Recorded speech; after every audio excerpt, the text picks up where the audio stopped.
Hi all, good morning, good afternoon, good evening. आज आम preposition गोटे बहुत इंपोर्टाट टॉपिक पूरा पढ़ा ना। प्रिपोजिशन क्लोज डिफरेन्स अच्छी गोटे छोट छोट प्रिपोजिशन दुटा प्रिपोजिशन भितर जो क्लोज डिफरेन्स अच्छी केतबेले कोटा यूज करा से विषय में पढ़ा। या पूर्व मु प्रिपोजिशन 4टा वीडियो बनई,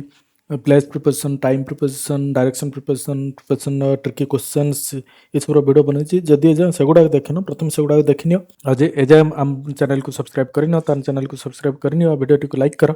चला आम आरंभ करवा डिफरेन्सेस अंडर आउ बिलो दुईटार मान तो तले केतबेले अंडर यूज कर केतबेले बिलो यूज कर। Directly beneath something often touching और कवर्ड जदि माने जहाँ तले जो जिनसटा विषय आम कहते टेबुल तले बिलेई अच्छे तो तांको भीतर जदि आइदर से जदि जहाँ तले अच्छी से टच करुव आउ नहले तांको भीतर डिस्टेंस बहुत कम थी पूरा पाखापाखि थी तले थी कि पूरा पाखापाखि थी ताले से समय आम अंडर यूज करवा। बिलो के यूज करवा ना गोटे लेवल तले थी गोटे भीतर तले तो थी कि भीतर बहुत डिफरेन्स थी से क्षेत्र में आम बिलो यूज करवा। Use when something is directly lower often contact और एनक्लोज्ड पूरा पाखापाखि थी ना used for vertical positioning specially with levels temperature rank ये सब आम यूज करवा बिलो। एग्जांपल कौन the ball is under the table, we are sitting under the roof, ये सब क्षेत्र में तो आम डिफरेन्स बहुत कम आम जो बस आम छात तले रोच से सब जेहेतु डिफरेन्स कम से आम अंडर लगे। The village is below the mountain, eighty कौन एटी अंडर लगे ना विलेजटा पहाड़ तले अच्छी से पहाड़ तले अच्छी माने जेहेतु भीतर डिफरेन्स बहुत तले किंतु विलेज आउ पहाड़ लेवल डिफरेन्स अच्छी से लगे बिलो। सेमती टेम्परेचर ये सब तो आम बिलो लगाते the temperature is below 0 degree centigrade, her marks are below average, ये सब मार्क्स जो अमाउंट ये सब क्षेत्र में आम कहले रैंक भितर कहले पूर्व आम बिलो लगेगा। किंतु जदि जड़े गोटे जिनस आउ गोटे जिनस तले अच्छी आ टचिंग डिस्टेंस अच्छे आइदर से जो ऊपर जो जिनसटा अच्छी से तले थी जिनस लगिक रही ना पूरा अल्प डिस्टेंस उपर अच्छी से सब क्षेत्र में आम अंडर लगेगा। ओवर आउ एबव, ओवर कौन ना डायरेक्टली हायर पोजिशन थी कौन कर ना कभर कर रोथुव ना जो जिनसटा ऊपर थी से मूव करुव से सब क्षेत्र डायरेक्टली हायर थी कभर कर रोथुव ना मूव करुव से सब क्षेत्र में आम यूज करती ओवर। एटी कौन ना एटी भी एभव रे किंतु माने कभर कर अधिक हाइट रे आउ कि स्टाटिक थी से मूव करूँ मूव न करुले से आम एभव लगाती जमी he held an umbrella over his head, अम्ब्रेलाटा आम मुंड उपरे अच्छी आउ कम पाखापाखि अच्छे कभर कर रखुचे कभर किसी नारी एज्रे अल्प डिस्टेंस उपर थी से आउ ना मूव करुव से सब क्षेत्र में आम ओवर यूज करवा। The plane flew over the city, ये सिटी उपरे प्लेनटा उड़ीगला मूव करुच्ची से आम ओवर यूज करवा। The clouds are above the mountain, mountain उपरे क्लाउड बहुत उपरे जोटा अच्छे टच फच करूनी से आम एबव लगेगा। The clock is hanging over the above the door, जोटी जदि ना आउ गोटे जिनस किसी उपरे थी किंतु स्टाटिक हो से क्षेत्र में आम एबव लगेगा। इन आउ इनटू, इन माने कौन इनसाइड ए स्पेस और पोजिशन, इनटू माने कौन मूव करवा गोटे बाहर गोटे जिनस भितर मूव कले इनटू कहवा। आउ इन कहवा कौन ना जदि गोटे जिनस भितर गोटे थी जोटा जिनस आमको आउ गोटे जिनस भितर देखा चाहूँ से आम इन यूज करवा। Use when something is already inside, जदि गोटे जिनस ऑलरेडी का भितर अच्छी से आम कहवाई चाहूँ से आम इन यूज करवा। यूज इनटू केतले यूज करवा, use when something moves into space, जदि आ किसी जिनस मूव करके एबे आसुची भितर पशुची ताले सही समय मूव जदि करूची सही समय आम कहवा इनटू, जदि ऑलरेडी भितर अच्छी से कहवा आम इन। जमी the keys are in the drawer, drawer भितर ऑलरेडी अच्छी।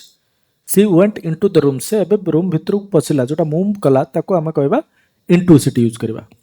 और जोटा ऑलरेडी अच्छी से इन यूज करवा।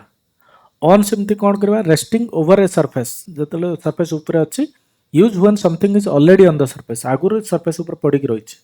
किंतु जदि किसी जिनस मूव करके आस सरफेस उपर को मूवमेंट टुवर्ड्स ए सरफेस गोटे फ्लैट सरफेस उपर को मूव करुच्ची। Use for a movement towards a top or something, जदि गोटे जिनस किसी सरफेस मूव करुच्ची से समय आम ऑन टू लगेगा। The book is on the table, बुकटा टेबल उपरे अच्छी से ऑन लगेगा। He jumped onto the stage, से जंप को डेला जो मूव कला माने सेठी ऑनटू आसीबो, जदि ऑलरेडी गोटे जिनस ऊपर अच्छी सेठी लागिबो ऑन। एट आउ इन कौन, एट होची पॉइंट और लोकेशन, स्पेसिफिक पॉइंट और लोकेशन। इन केते बेले लगे जो enclosed area used for point of location और इवेंट्स और इन के यूज हुए यूज्ड हुए inside a building country room park ये सब क्षेत्र गोटे एनक्लोज्ड बाउंड्री भीतर जाइथिबो सेठी हम इन यूज करिया और गोटे स्पेसिफिक लोकेशन थिले सेठी एट यूज करिया he is at the station station अछि he is at the station specific location ना she is in the classroom भीतर अच्छे बाउंड्री वाल भीतर अच्छी एनक्लोज्ड जिनस थिले सेठी इन लगेबा आ जदि गोटे स्पेसिफिक जगह विषय कहउछंती at the station at home at police station ये सब क्षेत्र में आम एट लगे गोटे स्पेसिफिक लोकेशन हेले बाय वर्सेस विथ बाय कोट लगे विथ कोट लगे indicates an agent or doer of the action by किए ना जे कामटा करूथबो ता पूर्वरु आम बाय लगे जे एजेंट बा जे कामटा करूथबो आ विथ कौन जदि आम किसी टूल यूज कर कामटा करने से पूर्व विथ लगे जमी the letter was written by her AT agent किए हर तो जे काम जे करुच्ची जे काम बा डोयर ऑफ द एक्शन जे कामटा करुच्ची पूर्व बाय लगे किंतु विथ कोट लगे जहाँ जब किसी टूल यूज कर इन्स्ट्रुमेंट यूज कर she wrote the letter with a pen pen आम पेन टूल होगा इन्स्ट्रुमेंट है पूर्व से विथ लगे बिसाइड और बिसाइड्स बिसाइड माने नेक्स्ट टू बिसाइड्स माने इन एडिशन टू ये दुटा मन रखिथबा खाली एस लागले यार कंप्लीटली डिफरेंट है होची बिसाइड माने next to he sat beside me से मो पाखरे बसिला पाखरे बसिबा बिसाइड माने पाख पई आमे करंते बिसाइड किंतु बिसाइड्स कोन ना इन एडिशन टू किछि अछि ता सहित आउ किछि बिसाइड्स इंग्लिश बेत सी स्पीक्स हिंदी इंग्लिश को छाड़ी से हिंदी भी कहूची in addition to English he speaks Hindi तो से गोटे जिनस सहित आउ किसी आड करके आम कहते सेठी आम लगेबा बिसाइड्स आ बिसाइड माने कोन पाखरे बसिबा सिंस आउ फॉर सिंस कोन ना पास्ट गोटे स्पेसिफिक पॉइंट टाइम थारू जदि आज पर्यंत तुम कथा किछि पर्यंत आम कहते ताहले सेठी सिंस लागिबो आ फॉर लागिबो गोटे ड्यूरेशन ऑफ टाइम पे 2 घंटा धरी मासे धरी सेही सब I have lived here since 2010 ठारू गोटे स्पेसिफिक टाइम ठारू मो रहउछि सेति सिंस लागिला I have lived here for 10 years. मुझे 10 years पूर्व फॉर लगे कौन गोटे 10 years 10 वर्ष धरी किंतु जब 10 वर्ष पूर्व जब आम ये कहते ना 2010 ठारू मंडे ठारू जनवरी ठारू जब गोटे स्पेसिफिक टाइम कहते पूर्व आम सिंस लगे कि जब गोटे टाइम ड्यूरेशन कहते 10 वर्ष धरी 5 घंटा धरी 2 मिनट कि 10 मिनट धरी ये सब पूर्व आम फॉर लगे एक्रॉस आउ थ्रो एटा आम बारंबार आगु पढ़ी एक्रॉस माने जदि ओपन एरिया गोटे पटर आउ गोटे पट साइड को जाऊँ से एक्रॉस लगे जदि क्लोज्ड एरिया जाऊँ गोटे पटर गोटे पट को थ्रो लगे जमी tunnel tunnel close area he went through the tunnel किंतु जोटा ओपन एरिया कौन he walked across the road रो गोटे पटू से पटू रोडटा ओपन एरिया थे एक्रॉस लगे क्लोज एरिया थे थ्रो लगे जब तुम गोटे साइड रू अन्य साइड को जाऊँ क्लोज एरिया भीतर जाऊँ से थ्रो कह आदि ओपन एरिया जाऊँ कह एक्रॉस कह ऑन आउ over resting over touching used when object is in direct contact on the phone is on the table जोटा टच करी रहउथबो टेबल ऊपर से तबले हमें ऑन यूज करबा आउ जदि किसी जिनस गोटे जिनस ऊपर अच्छी छाड़ी की अच्छी डिस्टेंस टिके अच्छी ताटे ओवर कहबा the ceiling fan is over the table माने टेबल ठारू ऊपर अच्छी सेटा छाड़ी की डिस्टेंस अच्छी टच करूनी टच न कले ओवर कहबा टच करी थिले सेठी ऑन कहबा ओके ए सब क्लोज